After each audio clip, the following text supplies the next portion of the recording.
Bailey, welcome to Out Loud Culture. I actually first saw you on the TV show The Couch. I don't know if you remember performing on that. Yes, I do. So for everyone watching, can you tell us a bit about growing up in Perth and how living here has influenced your music? Yes. Perth, believe it or not, is a little bit of very, I don't know, there's a lot of stuff to do, being that it's a very small place. There's always the beach to go to. I've grown up being in dance, so surrounded by lots of friends and just getting to constantly do stuff. And I feel like my busy life has really influenced what I songwrite and given me topics to songwrite. And I find I just love the busy life. I guess that's kind of part of the reason why I love music. I love constantly being up and doing things and the reward that comes from music. It's just something that's grown with me and I love it so much. So what age did you first realize you wanted to pursue music? And what was that pivotal moment that sparked your passion?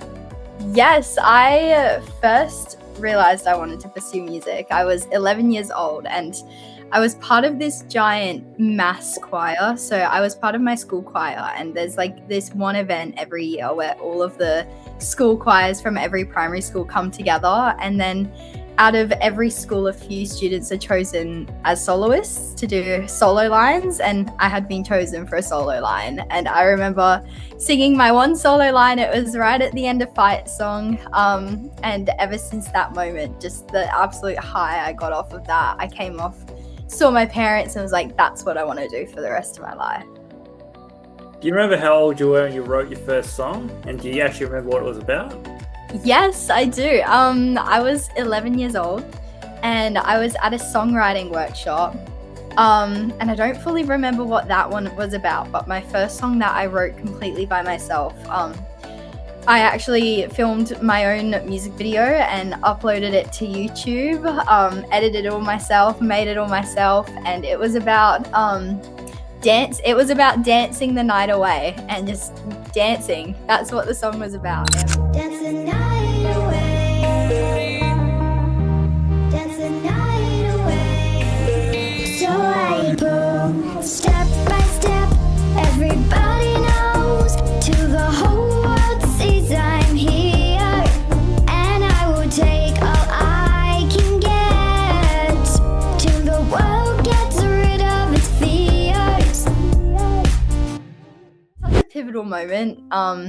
Just that's the start of it all. And I sometimes hear the song because my dad plays everything from every era of my life, and I sound like a little chipmunk. It's so cute. So how do you think your songwriting's evolved since then? I feel like with maturity, I feel like some topics I can write about. I always, being younger, I tried to stay away from topics that were too mature for my age, which I think my parents were very helpful with. As a 12-year-old, I didn't want to write about a heartbreak because I probably hadn't had my heart deeply broken or anything. But about, I'd say maybe a year or two ago, a lot of my songs were about having crushes and all that sort of thing. And I think now with my songwriting, I really try to experiment and find different avenues to write about. So I might write about a theme from a movie I've seen, a theme from one of my friends that they've experienced, something I've experienced myself. I really am a lot more experimental with my songwriting than I used to be. So what was it like performing, your first gig at the age of 11? I mean, what do you remember most about that experience? I remember one of my best friends at the time, she was also one of the soloists, and I remember standing up on that stage with her. I had a fake ponytail in to make my hair look really, really long, so I felt really cool. And I remember just standing there at that mic and singing that last line and then just getting to soak in what I was doing, and just seeing everyone. And then a big moment for me as well is I especially remember coming out after the event and just seeing my parents and seeing the big smiles on their faces. Yeah, that was just such a pivotal moment for me. That really was I want to do this. So do you think being from Western Australia, that's really affected your access to the music industry and opportunities at all, do you think? Like in compared to bigger cities like Sydney and Melbourne? I definitely think you can say it has, but at the same time, with the access we have to the internet now, I feel like there's not really too much of an excuse, because I guess everyone can see you. The only problem with the internet is everyone is on there, so it's very hard to be seen in a big like sea of people. But if you just keep going for it, hitting it hard, then yeah, hopefully you get there. But the thing with WA is it's very much a big band scene, and I've given the band thing a go. It didn't quite work out for me. I really just like the solo writing my songs myself. I love playing with a band, but when it comes to the creative side of things, I don't know. I found the band I was with, like we were too different with what we wanted to write. It's not me saying I don't want to write with a band in the future. It's just we weren't quite aligning with the type of music we wanted to write. But we're all still really close friends, but we're just not playing as much anymore. But yeah, the WA scene is very band orientated, whereas I feel like there are definitely a lot more performance opportunities over East compared to what there are in WA. So what role do you think, personal experiences and relationships and friendships play in inspiring your lyrics?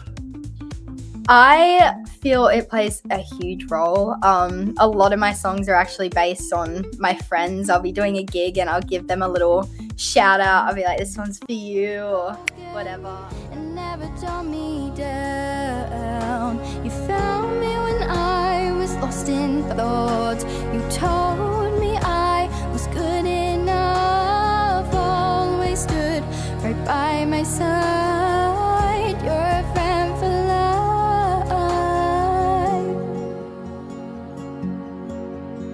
You made me laugh when I was crying. I was never alone, 'cause I could always find you in everything. Honestly, so important to me, and something we really make sure as a family as well, my parents and everything, because they are very involved in my music, which is amazing, is that I am having experiences and am living my life, because I feel like if I don't go out and live my life, I won't have the experiences to write about, which I feel like is a very important, very crucial part to songwriting.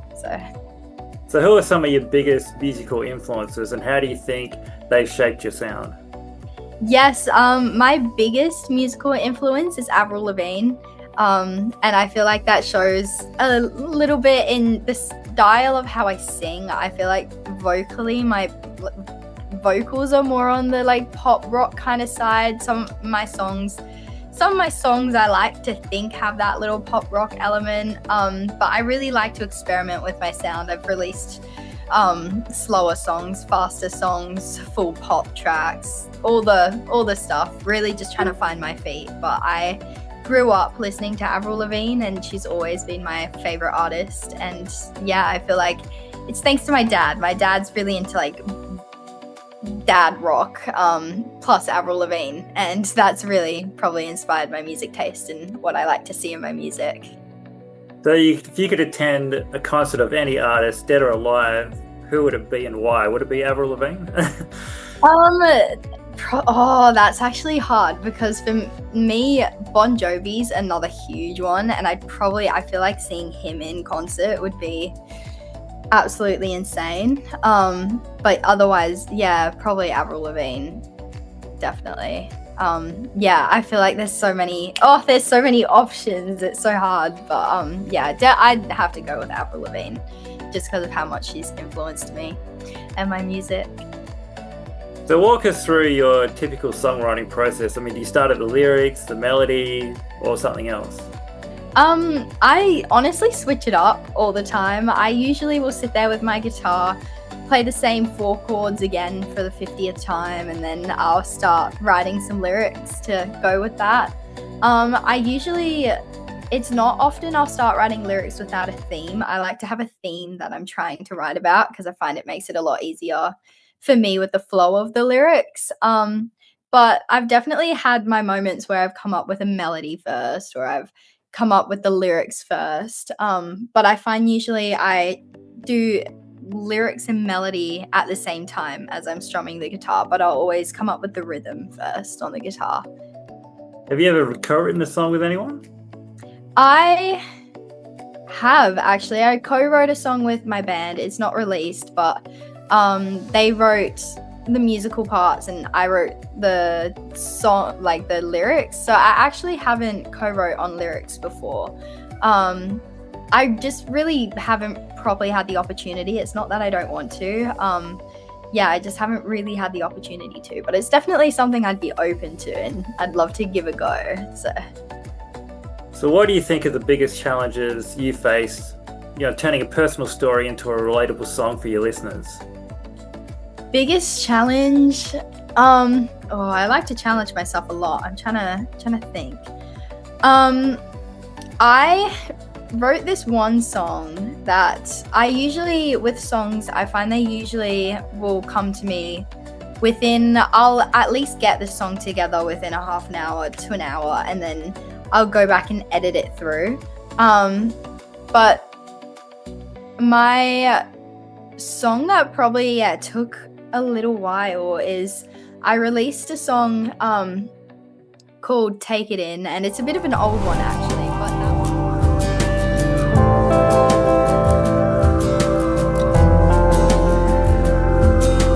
Driving down the country road, it feels so new yet it's so old. The tales that are told within these lands remind us of our country's past. 'Cause look at this place, it is such a sacred space. And hear the sound of the silence all around. I was writing it about the lands of Australia and like the culture and all that, and obviously I wanted it to, be truthful and be good to Australia, and that one probably was my most difficult to write and took me the longest, because I really did a lot of experimenting with that and tried to throw in some different elements and different notes to what I'd usually sing. So you also have a background in acting, I believe, and obviously you mentioned dance. I mean, how do you think that helps the visual process of your music videos? I mean, obviously it would have a massive impact. I like to think it helps. I like to think I'm decent behind the camera. I mean, other people's opinions could be otherwise, but I find it definitely helps on the professional side of things. Of when we're putting a music video together, I like to think I'm decently easy to work with. If you ask me to do something, I'll just do it. Or I know if you say one more take, get that last take, because that take could be the best take of the day. Just little things like that, I find it helps. And then having that eye and knowing knowing what it takes pretty much when like people are setting up, or if they need help, or if they want me to check something, playing back a scene, it definitely helps, I like to think. So you've released a brand new single called Living on a Prayer. Can you tell us a bit about that track and what inspired you to write it? Yes, so Living on a Prayer is actually the chorus of the song has 15 different song titles in the chorus. In case you didn't get Living on a Prayer, it is based on the Bon Jovi Living on a Prayer, that song title, which is one of my top 10 songs of all time, I'd say, maybe even top 5. But I wrote that song as a TikTok challenge and decided to try and fit as many song titles from my favorite playlist on my Spotify playlists into the chorus of a song. And then I recorded it, put it on TikTok, put it on as a challenge, and I ended up really, really liking the chorus of that song. And I thought it would be quite a fun song to bring to live gigs as a game to spice up my sets, all that sort of stuff. So then I decided to go back and write the verse and the pre-chorus for it, which isn't usually how I'd write a song, but it ended up turning into something I was very, very happy with, and it ended up, I think, making sense. I hope it makes sense, but yeah, so I was very happy with that song. And then when we recorded it, and my producer really incorporated the elements of the like 2000s pop rock sounds in it, and that got me very excited. And it's probably one of my favorite songs I've released to date. So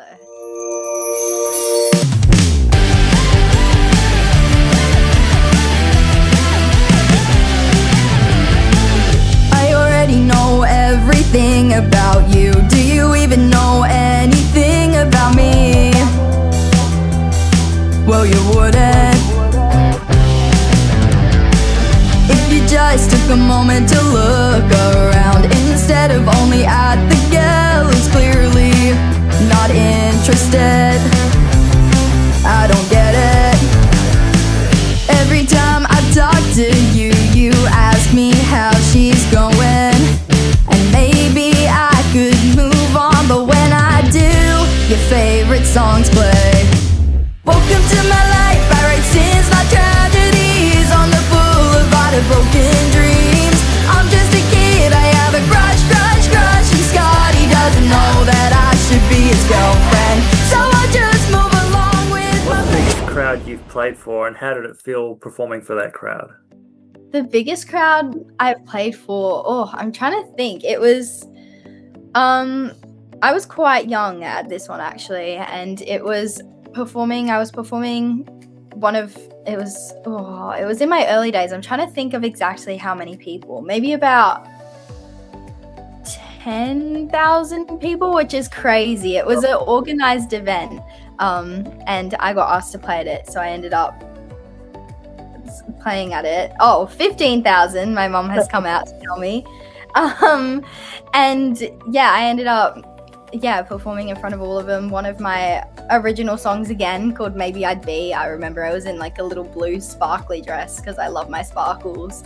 And yeah, I performed that song, and just the absolute high you get from performing to that many people is just something that you'll never forget. And it's through an organization called One Big Voice, and they're really, really good for the younger generation of musicians and singers, and I'm very grateful to have had them on my team growing up. So you do TikToks live every Thursday, I believe. How do you think that's helped you connect to your fans and build your audience? Yes, I honestly love my TikTok lives. Thursday nights, it's just really nice to hop on there and I'll sing some songs, and some new people will join and they'll see something new, and they might like my song. If they don't like my song, they can just keep on scrolling, which is nice and easy.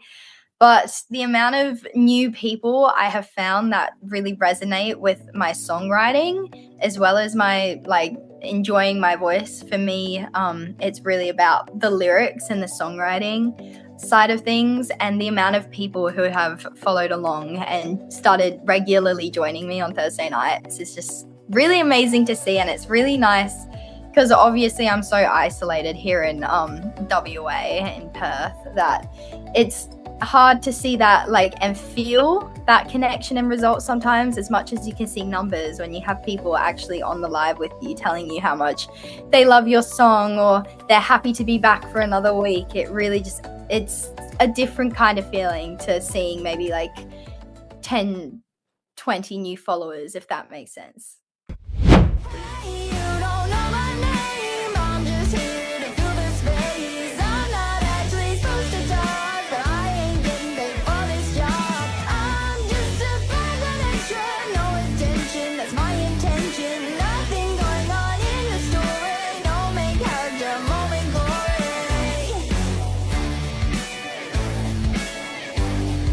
Performed internationally as well, I believe. I mean, what's the difference between performing in Australia versus overseas? I'd imagine the energy would be quite different. Yeah, it's just it's such a surreal moment to be performing overseas, and it's kind of, it feels so normal doing music for me when I do something, because music's just my life, and seeing numbers and all that, sometimes I'll go on and I'll see numbers and I'm like, people actually listen to this? Like, because I just released songs and I'm like, people actually listen to this, which obviously is the goal. But yeah, I just going overseas doing music, it's like there's no way this dream that I had when I was 11 years old has brought me to this place in time, and it's just something that you really can't get over. What are some of your favorite places you've performed overseas? My favorite places, I just recently performed in the Netherlands, which was pretty insane. And it was really cool. Sorry, my cat's just arrived, so if you hear any meowing. But it's also, the Netherlands is where one of my grandparents are from, so it was kind of really cool getting to be in that culture and everything, and then getting to perform my song and be like, oh yeah, I'm actually a little bit Dutch, you know.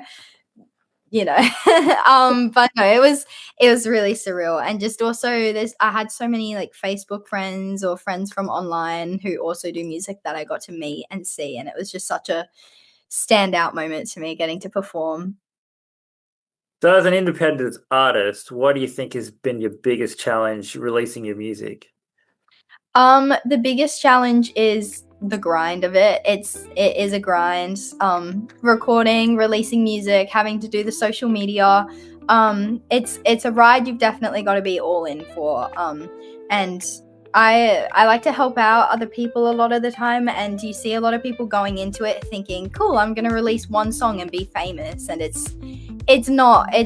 You've really got to be in it for the love of it. If you're in it to be famous, you're not going to go very far unless you're in it for the love of music. And for me, it's the love of songwriting and the hope that people just happen to resonate with my music. And at the end of the day, I'm always going to do music. I never plan on stopping.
Looking back, what advice would you give to your 11-year-old self starting out in music? I would give the advice to myself to not worry about what others think, which I think is a really basic thing, but it's something that's really important because it's a big reason why a lot of 11-year-old, 12-year-olds don't pursue what they really want to pursue, because kids are very, very judgmental. And I think also I tell myself, just keep being kind to everyone. I think if you are just kind to everyone, they'll support you in what you do.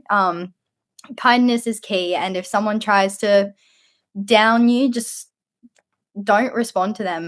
My biggest thing is I have so many people telling me how much they love my music, and then if one person comes along and is like, oh, this is terrible, and I respond to that one person who said it was terrible, and I've just ignored everyone trying to tell me it sounds great, then that person's won, if that makes sense. And I'm pushing aside the people telling me that I'm doing well. So what are your plans for the rest of 2025 and 2026? Can we expect Yes, definitely. I plan on releasing a new song early next year. I am very excited because I'm going away on holiday to Bali in about a week and a half, so that'll be fun. So if I go a bit MIA for a while, that is why. But then I'll be back as of end of January, back into the music, releasing for early Feb. and I am so excited to get some more music out there. Hopefully do some more gigs as well. Well, thank you so much for joining us, Bailey. It's great to know you, and it's great the whole world gets to see you. So thank you so much for joining us. Thank you so much. I've had a wonderful time. Thank you for having me.